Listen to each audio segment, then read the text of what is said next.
On the topic of contractors, you can't use a family member. You can't do the work yourself. Again, they have to be licensed. They have to be insured. But there's no list, right? Like if they're licensed and insured, you can use them. If they're licensed and insured, you can use them. Now, most companies have a vetting process. They're going to ask for references from, people that they've done scope of work for, they've done work for, and everything like that. We run into that situation that they disappear. They disappear.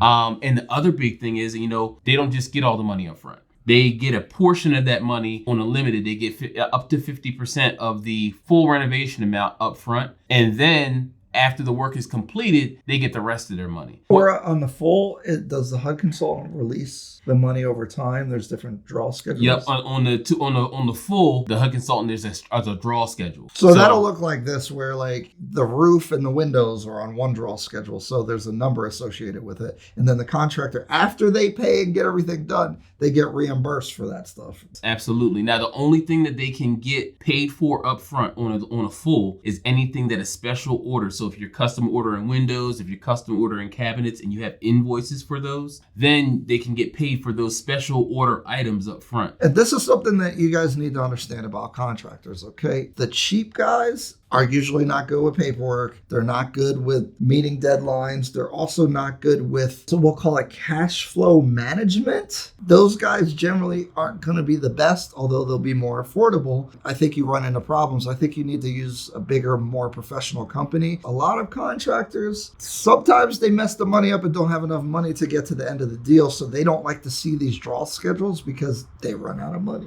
The mortgage company, part of our renovation budget, we do put aside a contingency budget. On limiteds, it's anywhere from 10 to 20%. Same for full, but they're going to build in a contingency reserve in the event that your project goes over the amount that it's supposed to go over, or in the event that an emergency happens or something happens in the middle of the construction where like, hey, we need some more money for this. We open this wall up and it's worse than we thought it was going to be. So it's going to cost us a little bit more money. So you can do one of two things. We can sacrifice one of the items that is on here that is like a luxury item for us, or we can use money out of contingency reserve to take care of it. So there is a little bit of safety net there for you. But again, like Ryan was saying, you want to make sure that you have, again, a solid contractor. And this isn't the time to get the cheapo guy. No. That's what I'm trying to say. You need the professionals that are able to get the job done. And I've done one of these type of loans before. And my opinion is that you chalk it up and you pay a little bit of a premium for the better contractor to get the job done. Because you are getting this great program already, so don't mess it up being risky trying to get a budget guy to do the work is my recommendation.